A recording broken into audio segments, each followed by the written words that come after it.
It's 3 a.m. You're lying there, wide awake. Your mind is running a marathon. Your body feels like it's on fire 1 minute, then freezing the next.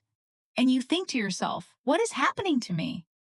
If that sounds familiar, you're not alone. And no, you're not just stressed. I'm Sarah.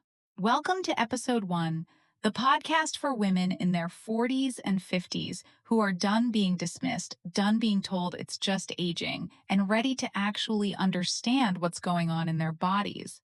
Today we're talking about sleep. Or more accurately, the sleep you used to have before perimenopause decided to show up uninvited. I have Dr. Kim with me today. She specializes in women's health and sleep medicine, and she has answers, real ones. But first, I want to tell you something personal. Size. About 2 years ago, I started waking up at 2, 3, sometimes 4 in the morning. Not because of noise, not because of stress. Well, okay, there was some stress, but this was different. I'd wake up, heart racing, drenched in sweat, and then just lie there for an hour, 2 hours, sometimes until the alarm went off. Pause, I went to my doctor. She ran some basic tests, told me my results were normal, and suggested I try to reduce stress. Softly, try to reduce stress. Thank you. Super helpful. What nobody told me, what I had to figure out myself through months of research and a lot of bad nights, was that my estrogen was dropping, that my progesterone was all over the place, and that both of those things have a massive, massive effect on your ability to sleep. No one had connected those dots for me, and I was angry about that. So that's why we're here today, to connect the dots. Pause, let me bring in Dr. Kim because she's going to explain all of this better than I ever could. Dr. Kim, I want to start with something I hear from so many women in our community. They say, I used to sleep fine. Now I can't. My doctor says I'm not in menopause yet. So why is this happening? That is such a common and frustrating experience. And the key word you just used is yet. Because what most doctors, and honestly, a lot of women don't realize is that the sleep problems almost always start in perimenopause, not menopause itself. Perimenopause can begin anywhere from your late 30s to your mid 40s. And one of the first symptoms, often years before your periods change, is disrupted sleep. So it's not in our heads. Absolutely not. There's real biology here. Estrogen and progesterone, two hormones that fluctuate dramatically in perimenopause, both play a direct role in sleep regulation. Progesterone, in particular, has a calming, almost sedative effect on the brain. When it drops, and in perimenopause it can drop significantly, women often lose that natural buffer that helped them fall and stay asleep. Softly. Okay, so explain this to me like I'm a tired 47-year-old who barely slept last night. What exactly is happening when I wake up at 3 a.m.? So a few things can be happening. The most common is what we call a vasomotor event, which is the medical term for a hot flash. These can happen at night. We call them night sweats. And even if you don't fully wake up, they're disrupting your sleep architecture. You're cycling through lighter stages of sleep instead of getting the deep restorative stages you need. And then you wake up exhausted even if you technically slept 8 hours. Exactly. The quantity of sleep can look okay on paper, but the quality is completely disrupted.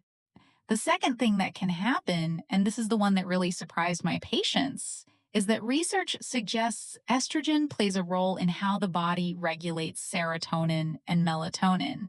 So as estrogen shifts, some women find their natural sleep-wake cycle becomes less reliable. We don't have the full picture yet, but the connection is real enough that it shows up consistently in the literature. So we're dealing with hot flashes and a broken internal clock. For some women, yes, it's a double hit. And then because you're exhausted, you become more anxious, which makes it even harder to sleep. It becomes a cycle. The anxiety piece, that's real. Can you talk about that? Because I thought I was suddenly developing an anxiety disorder. Emphatically so important that you brought that up. Estrogen also affects GABA, which is a neurotransmitter that helps calm the nervous system. When estrogen drops, some women experience what feels like sudden onset anxiety or even heart palpitations at night. It can be genuinely frightening if you don't know what's causing it. For many women, What they're experiencing is directly tied to hormonal shifts affecting how the brain regulates calm.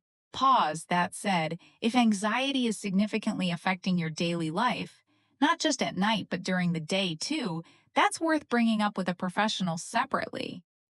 Hormonal changes and anxiety can overlap, and you deserve an evaluation that looks at the full picture. Sighs, I wish someone had told me that 2 years ago. Okay, so now the question everyone wants answered, what do we do about it? Mm. So I want to give a few different categories here because there's no one-size-fits-all answer. The first category is sleep hygiene, and I know that sounds boring, but some of it is specifically relevant to perimenopause. Keeping your bedroom genuinely cool, around the mid-60s Fahrenheit, can significantly reduce night sweat disruptions. Avoiding alcohol is huge. A lot of women use wine to relax before bed, but alcohol actually fragments sleep in the second half of the night and can trigger hot flashes. I did not know alcohol triggered hot flashes. Very commonly, yes. It's a vasodilator. It widens blood vessels, which is essentially the same mechanism as a hot flash. Softly. Okay, that explains so much. What else? The second category is mind-body approaches, specifically CBT-I, which stands for Cognitive Behavioral Therapy for Insomnia. There's really strong evidence for this in menopausal women. It basically retrains your brain's relationship with sleep, helping you break the anxiety cycle we talked about. Apps like Sleepo can guide you through it without needing a therapist. The third category is medical options. And I want to be really clear here. This is a conversation to have with your own doctor because every woman's situation is different. What I will say is that there are evidence-based options, from supplements to prescription treatments, and you don't have to just white-knuckle through this. Solutions exist.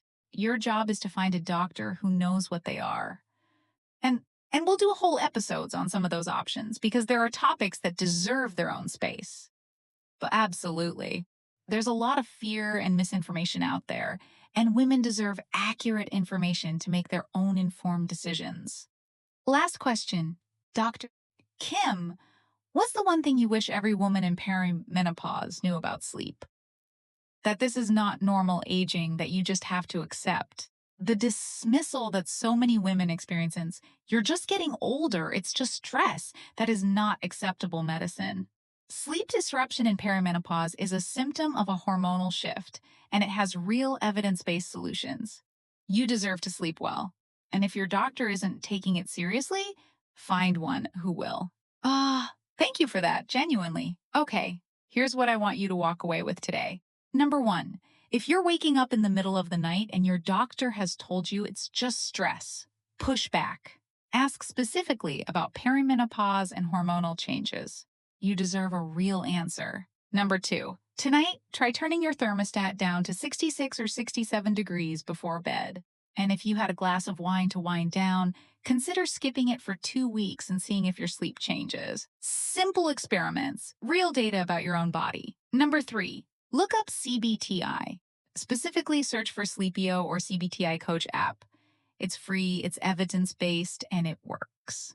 You don't need a prescription. That's it for our very first episode. If anything Dr. Kim said today resonated with you, if you've been lying awake at 3 a.m. feeling like you're going crazy, please share this episode with a friend who needs to hear it. That's honestly the biggest thing you can do for us right now. We might feature your story in a future episode. Next week, we're talking about brain fog. You know that feeling when you walk into a room and can't remember why you're there, or you're in the middle of a sentence and just lose the word? Yeah, we're going there. Until then, take care of yourself. You're not imagining it, and you are not alone.